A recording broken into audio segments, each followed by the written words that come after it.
Olá, meu nome é Lucas Nascimento, estou aqui como contador de história e voluntário.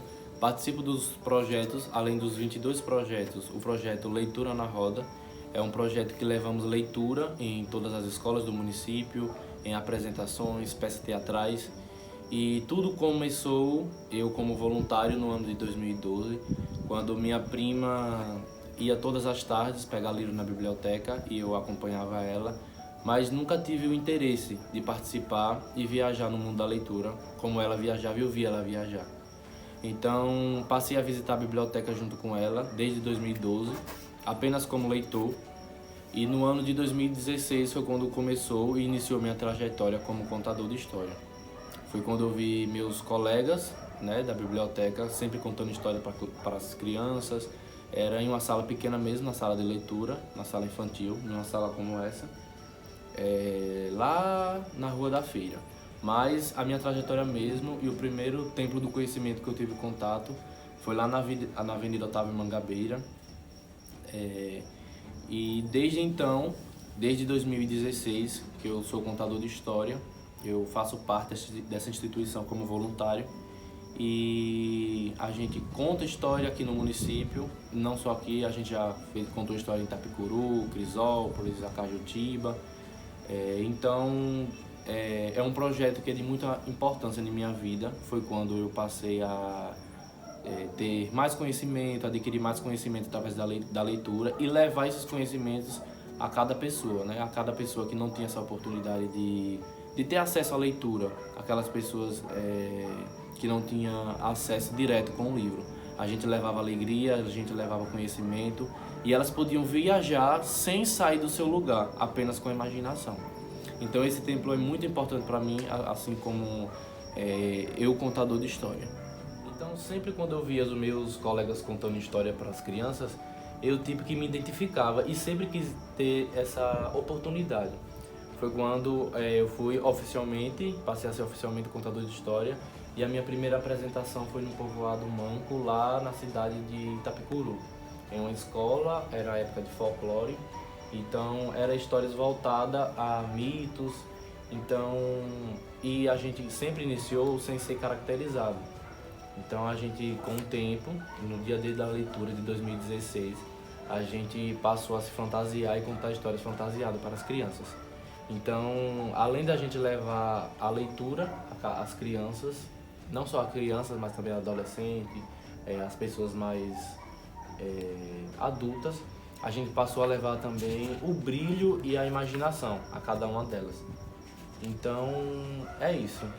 A leitura para mim me tornou quem eu sou hoje, foi a leitura. E eu espero também que a leitura possa tocar outras pessoas, para que outras pessoas também tenham histórias bonitas para contar, tenham histórias bonitas para passar para outras pessoas, tenham conhecimento para passar assim por diante e tornar um mundo, uma Olindina, um Brasil bem melhor, ou melhor ainda. Então eu lembro muito bem de uns personagens que marcaram a minha trajetória como contador de história, como a Bruxa Annabelle, como o Mago Merlin, como o Palhaço Pirulito e muitos outros, a Vaca Feliz.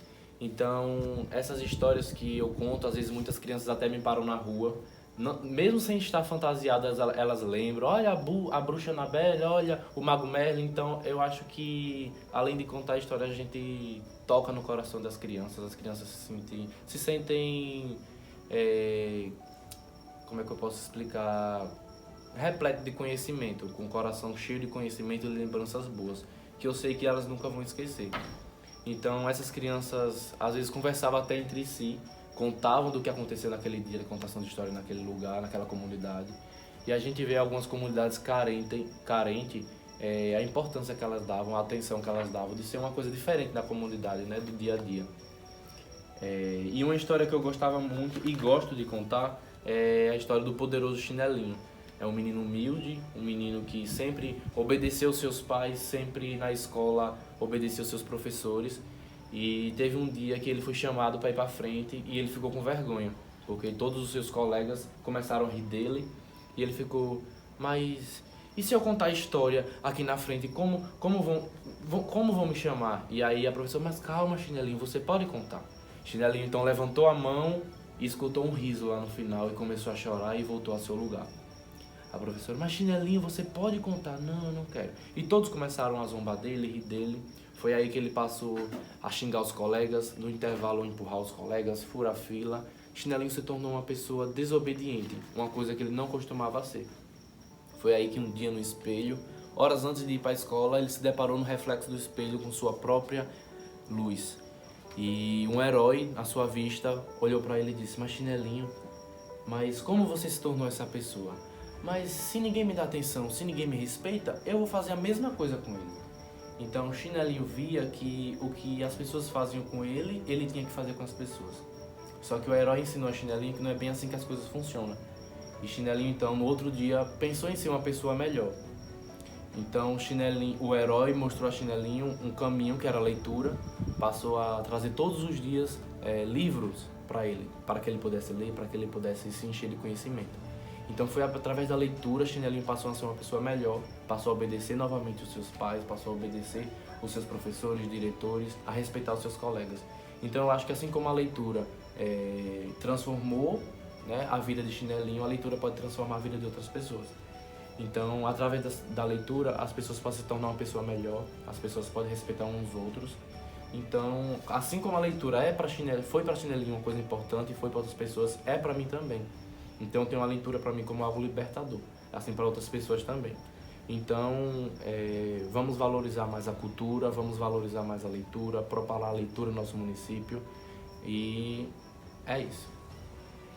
Eu sempre acreditei e ainda acredito na importância da leitura na vida de cada pessoa, de cada olindinense.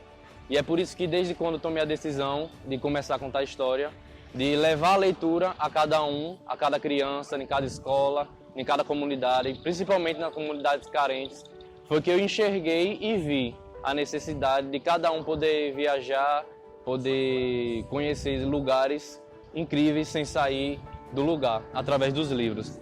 E quando comecei na biblioteca, eu e os meus colegas, voluntariamente, a gente tomou a decisão, a gente começou e a gente sempre fomos convidados, não só em Olindina, em escolas, comunidades, mas também fora da cidade. E é de fundamental importância. Então sempre participei de projetos, sempre estive presente, junto e participando, porque eu sei da importância de cada um deles, na vida de cada um olindinense. Então sempre participei em projetos na escola, leitor nota 10.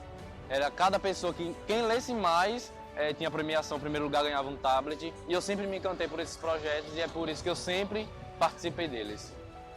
Sempre participei também do projeto Dia D da Leitura, que sempre desfilamos pelas ruas da cidade, fantasiados.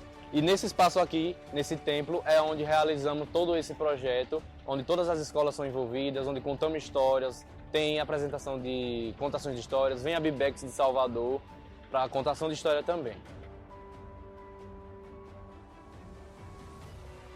Uma vez, um coelho que queria ser tudo, menos coelho da Páscoa. Quem já se viu? Foi aí que ele teve a brilhante ideia de produzir ovos da Páscoa, junto com sua amiga Belinda, a sua amiga Abelha. Juntos faziam ovos deliciosos para entregar na cidade, para as crianças, junto com pequenos livros, e assim propagava a leitura por toda a cidade.